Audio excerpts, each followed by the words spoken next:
One thing I wanted to ask you, because you are the Kung Fu genius, was there anything about Wing Chun in that book, in terms of Bruce's embrace of it, that was new to you? I think it was just more about him kind of finding a way to graft some of the Wing Chun ideas into a long-range framework. And so I still see those threads even in his later period. Is Jeet Kune Do really just Wing Chun with long stance? So hi guys, today we're going to talk about this statement, and I was thinking about how to make this video. Should I make the video more friendly or more like attacking the guy? And I think I'm gonna do both. I don't even know where to start because there's so much wrong about this, and the fact that he said that he feels like that just from reading Bruce's notes just proves to me that what I have said so many times is that you cannot learn Jeet Kune Do from Bruce's notes. For example, if you have in the notes, you punch a straight punch and then you kick with a front kick, right? So there's no explanation about mechanics, what kind of body mechanics you need. So you can apply this statement or this note to karate, and you could say, well, of course, it's a Kizami Suzuki and it's a Maigari. You could apply this statement to Muay Thai, and you use Muay Thai. And you could even apply this statement to Wing Chun. When a Wing Chun guy reads that, he said, of course, this is Wing Chun. We have straight punches and we have front kicks. But this is the same from every other martial art. If you would show the same notes to a karate guy, the karate guy would say, oh, I totally recognize karate in Bruce Lee's notes, despite it doesn't have anything to do with karate. So all martial arts had one thing in common. They use punches and they use kicks, a part of grappling, but they are not the same. And we're gonna show you now why this is the case. The idea in Jeet Kune Do that you mainly use your lead hand and your lead leg, and because of using this mainly, you put your strong side forward, as it should be closer to your opponent. The stance in Jeet Kune Do, when we talk about fighting, so when you're moving, you fight, maybe you fight a skilled guy, the stance is designed so you can move fast forward and away from the opponent, okay? So you can close in fast, okay? And you can move backwards fast. For example, if the guy kicks, right? So you can retreat fast, okay? And if you want to intercept, you can then close in fast. So this is totally different from Wing Chun, because Wing Chun stands always square, right? So maybe a little bit like this, both hands like in front of you. Basically use always, most of the time, the same punches, the straight punches, either this hand or this hand. But in Jeet Kune Do, you use this hand for long distance or middle distance punching, okay? This would be the lead hand. And you use this one and you use the lead leg, okay? Maybe if he steps in, you can kick the groin, or you can even here side kick the knee. So these are the main techniques. What you don't try to do is, when the guy punches, to block the punch, or to block here and to redirect the punch, and then to do the straight punches. What you would do in Jeet Kune Do is either intercept, so right, if he comes in, you intercept, or you can evade and attack other targets. Okay, and then as you close in, you use different techniques. So, right, if you go here, you go straight, you go to the side, you use then hooks. So you don't stand in front of the guy and use chain punches. Let's say he comes with the left hand, okay? So here, then you can use the left straight or the left hook, depends on the distance. And from here, you can punch, you can sweep the guy, and you can use different things, okay? Initial approach is different. So even here, from the neutral stance, so the guy comes in, okay? You still can use the lead hand.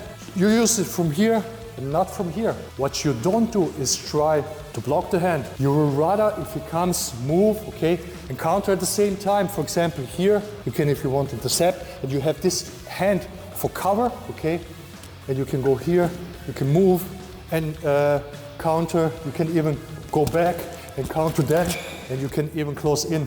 These are the fencing principles. So the long and middle distance in Jeet Kune Do is much more like a fencing, okay? So the guy moves, you keep your distance, he wants to attack, you can go in and you punch with the lead punch, and the lead punch should be a knockout punch. And why is it a knockout punch?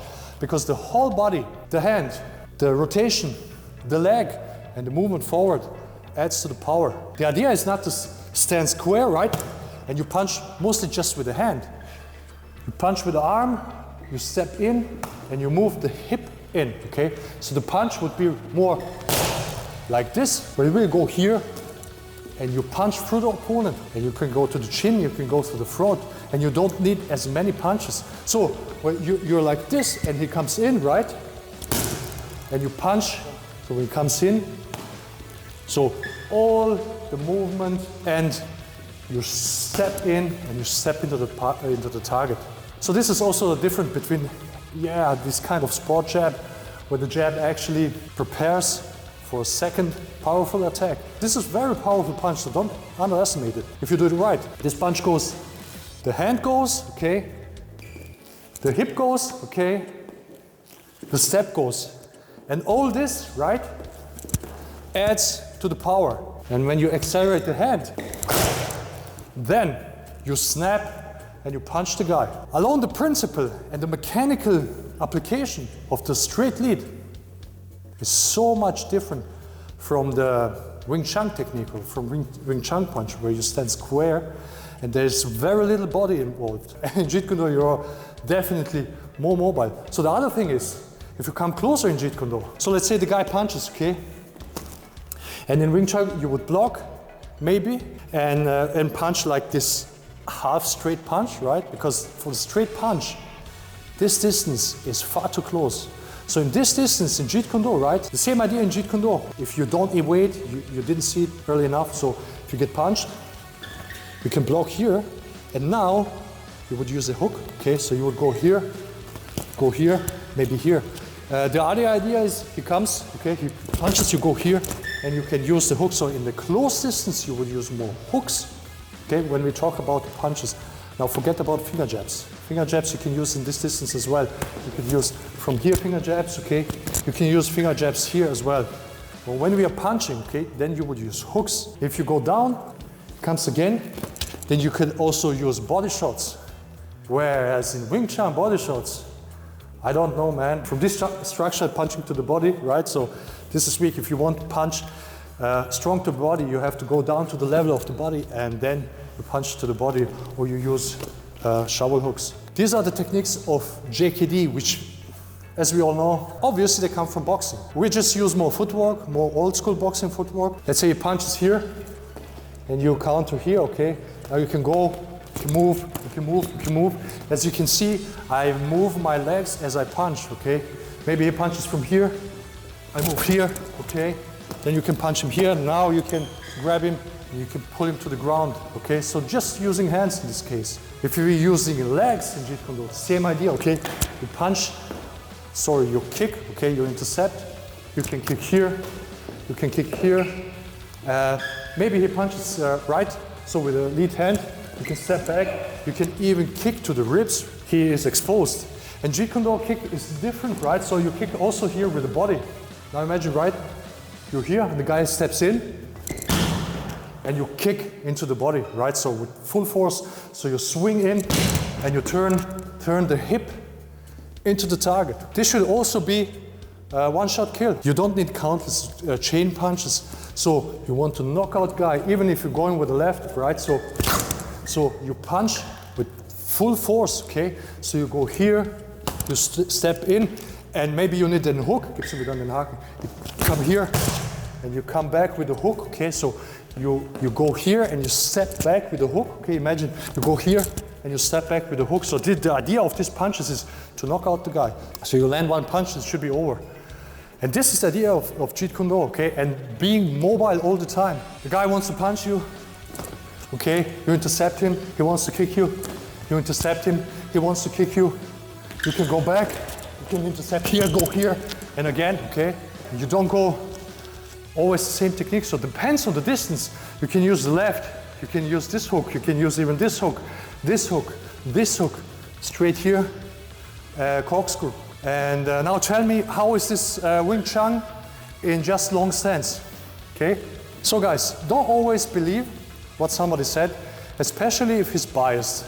So a guy, like I said, a guy who reads the notes, he comes from karate, he's gonna say, oh, I totally recognize karate in these notes. A guy who comes from Wing Chun, he would say, oh, I totally recognize Wing Chun. Straight punching, straight line, shortest line, simplicity, directness, right? Some principles would also apply to Wing Chun, although the application is totally different. A boxer also, if you show to a boxer Bruce Lee notes, he would say, oh, this is totally boxing, which a very big part actually is, okay? Because the straight lead comes actually from boxing. And most of the Bruce punches come from boxing. Kicks, you can say, well, you kick with a hook kick, and the karate guy would say, oh, of course, this is Marashigiri. And the Muay Thai guy as well. So you cannot know what Jeet Kune Do really is just from notes. So guys, thanks for watching. See you next time. Das war's.